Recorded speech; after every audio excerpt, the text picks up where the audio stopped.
Hello friends, வாட்ஸ்அப்பை நீங்கள் use பண்ணுறதுக்காக ஓப்பன் பண்ணும்போது உங்களுக்கு இந்த மாதிரி ஷோ ஆகிருக்கும் அல்லது ஷோ ஆகலாம். இது எதுக்காக ஷோ ஆகுது அப்படின்னு பார்த்தீங்கன்னா, வாட்ஸ்அப்பில் நீங்கள் உங்களுடைய message and photos, videos, chat இது எல்லாத்தையும் நீங்கள் டிலீட் பண்ணிட்டீங்க அல்லது உங்களுடைய வாட்ஸ்அப்பே டிலீட் ஆகிது அப்படின்னா, நீங்கள் இந்த செட்டப் எல்லாம் பக்காவாக பண்ணி வைப்பீங்க அப்படின்னா உங்களுக்கு அந்த டிலீட்டான ஃபோட்டோஸ், வீடியோஸ், மெசேஜ் எல்லாத்தையும் உங்களால் திரும்ப ஈஸியாகவே ரீஸ்டோர் பண்ணிக்க முடியும். ஸோ ஒருவேளை நீங்கள் இதை ரீஸ்டோர் பண்ணாமல் நெவர் அப்படின்றதில் கொடுத்துட்டு நீங்கள் டன் அப்படின்னு கொடுத்தீங்க அப்படின்னா, அதுக்கப்புறமா உங்களுடைய மெசேஜ் எல்லாம் டிலீட் ஆகிடுச்சு அப்படின்னா கூட உங்களால் திரும்பவும் ரீஸ்டோர் பண்ணி எடுக்க முடியாது. நீங்கள் எதுவுமே கொடுக்காம உங்களால் பேக் பண்ணியும் வர முடியாது. ஸோ இதில் நீங்கள் கண்டிப்பாக இந்த வீக்லி அப்படின்றத கொடுத்துக்கோங்க. கொடுத்தது அதுக்கப்புறமா கீழே பார்த்தீங்க அப்படின்னா இமெயில் அக்கௌண்ட் அப்படின்னு இருக்கும். ஸோ இதில் உங்களுடைய இமெயில் அக்கௌண்ட் ஒன்றை நீங்கள் இதில் எனேபிள் பண்ணிட்டுருங்க. ஸோ உங்களுடைய இமெயில் அக்கௌண்ட் ஒன்றை கொடுத்துக்கோங்க. இமெயில் அக்கௌண்ட் கொடுத்ததுக்கப்புறமா உங்களுக்கு இந்த மாதிரி வரும்.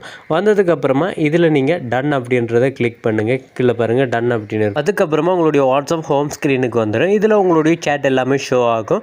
அதுக்கப்புறமா உங்களுக்கு 1 வீக்குக்கு ஒரு வாட்டி பேக்கப் கேட்கும், சேட் பேக்கப். அப்போ நீங்கள் சேட் பேக்கப் கொடுத்து வச்சிங்க அப்படின்னா உங்களுடைய வாட்ஸ்அப் டிலீட் ஆனால் கூட உங்களுடைய மெசேஜ் அண்ட் ஃபோட்டோஸ், வீடியோஸ் எல்லாத்தையும் உங்களால் திரும்பவும் ஈஸியாகவே ரீஸ்டோர் பண்ணி எடுக்க முடியும்.